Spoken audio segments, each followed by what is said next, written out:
Liberian ചരക്കു കപ്പൽ മുങ്ങിയതിന് പിന്നിലെ കാരണം എന്താണ് ബല്ലാസ്റ്റ് ടാങ്ക് തകരാർ?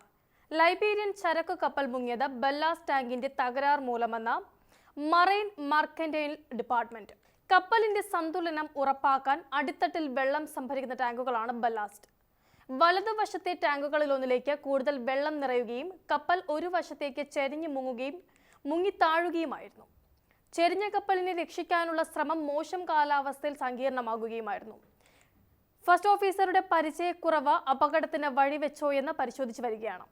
മാനുഷിക പിഴവാണ് കാരണമെന്ന് റഷ്യൻ പൗരനായ ക്യാപ്റ്റൻ ഇവാനോവ് അലക്സാണ്ടർ വെളിപ്പെടുത്തിയിരുന്നു. അപകടത്തിന് പിന്നാലെ വൈദ്യുതി വിതരണവും നിലയ്ക്കുകയും കപ്പൽ ഇരുട്ടിലാവുകയും ചെയ്തു. മോശം കാലാവസ്ഥയാണ് അപകട കാരണമെന്ന വാദം MMD പൂർണ്ണമായും തള്ളുകയുമായിരുന്നു. 20 ഫിലിപ്പീൻസുകാരും 2 യുക്രൈൻ പൗരന്മാരും 1 ജോർജിയക്കാരനുമാണ് ക്യാപ്റ്റനെ കൂടാതെ കപ്പലിൽ ഉണ്ടായിരുന്നത്. വിഴിഞ്ഞത്തു നിന്നും കഴിഞ്ഞ വെള്ളിയാഴ്ച രാവിലെയാണ് 643 കണ്ടെയ്നറുകളുമായി MSC എൽസാ-3 കൊച്ചിയിലേക്ക് തിരിച്ചത്. ശനിയാഴ്ച ഉച്ചയ്ക്ക് 1:35 കൊച്ചി തീരത്ത് നിന്നും 38 നോട്ടിക്കൽ മൈൽ അകലെയായിരുന്നു അപകടം. ഇനി എന്താണ് ബലാസ്റ്റിംഗ് എന്ന് പരിശോധിക്കാം. ചരക്ക് കയറ്റുന്നതിനനുസരിച്ച് ഭാരം കൂട്ടിയും കുറച്ചും ബാലൻസും താഴ്ചയും ക്രമീകരിക്കാൻ അടിത്തട്ടിലെ വ്യത്യസ്തമായ അറകളിൽ കടൽ വെള്ളം കയറ്റുകയും പുറന്തള്ളുകയും ചെയ്യുന്ന പ്രക്രിയയാണ്. കപ്പലിന്റെ സുരക്ഷിതത്വത്തിനും സുഗമ സഞ്ചാരത്തിനും ഇത് അനിവാര്യവുമാണ്. ശക്തിയേറിയ നിരവധി മോട്ടോറുകളും പൈപ്പ് ശൃംഖലയും ഇതിനായി കണ്ടെയ്നർ കപ്പലുകളിൽ ഉണ്ടാകും. പ്രക്ഷുബ്ധമായ കടലിൽ സഞ്ചരിക്കുമ്പോൾ സാഹചര്യത്തിനനുസരിച്ച് ബലാസ്റ്റിംഗ് വേണ്ടിവരും. ഇതിന് ഇന്റർനാഷണൽ മാരിടൈം ഓർഗനൈസേഷന്റെ മാർഗനിർദ്ദേശങ്ങളുമുണ്ട്. അതേസമയം അന്വേഷണവുമായി മെഡിറ്ററേനിയൻ ഷിപ്പിംഗ് കമ്പനി സഹകരിക്കുന്നുണ്ട്. കപ്പലിലെ ഫസ്റ്റ് ഓഫീസർ പുതിയ ആളാണെന്ന് മനസ്സിലാക്കുന്നു. ഇയാളുടെ പരിചയക്കുറവ് അപകടത്തിന് കാരണമായോ എന്ന് അന്വേഷിക്കുന്നുണ്ട് എന്നാണ് directorate general of shipping additional director general Ajith Kumar Sukumaran വ്യക്തമാക്കിയത്.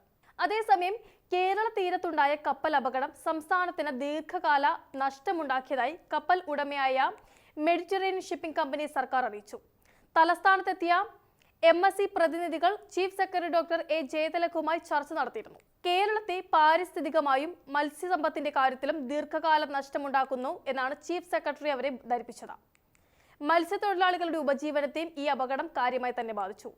കയറ്റുമതി രംഗത്തുണ്ടായ പ്രത്യാഘാതം വിലയിരുത്തുകയാണെന്നും ചീഫ് സെക്രട്ടറി അറിയിച്ചു.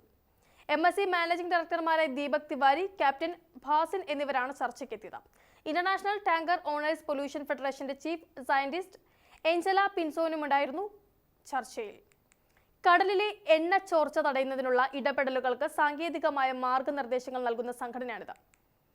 അപകടകരമായ ദുരിതങ്ങൾ നിയന്ത്രിക്കാൻ കേരളം നടത്തുന്ന പ്രവർത്തനങ്ങളുടെ ചെലവ് നഷ്ടപരിഹാരത്തിന്റെ ഭാഗമായി കമ്പനി നൽകേണ്ടി വരും. അന്താരാഷ്ട്ര നിയമങ്ങളിലൂടെ നഷ്ടപരിഹാരം ആവശ്യപ്പെടുന്നതിലേക്ക് കേരളം കടക്കുകയാണ്. അതിനുള്ള തയ്യാറെടുപ്പ് നടക്കുന്നതായും ചീഫ് സെക്രട്ടറി വ്യക്തമാക്കിയിട്ടുണ്ട്.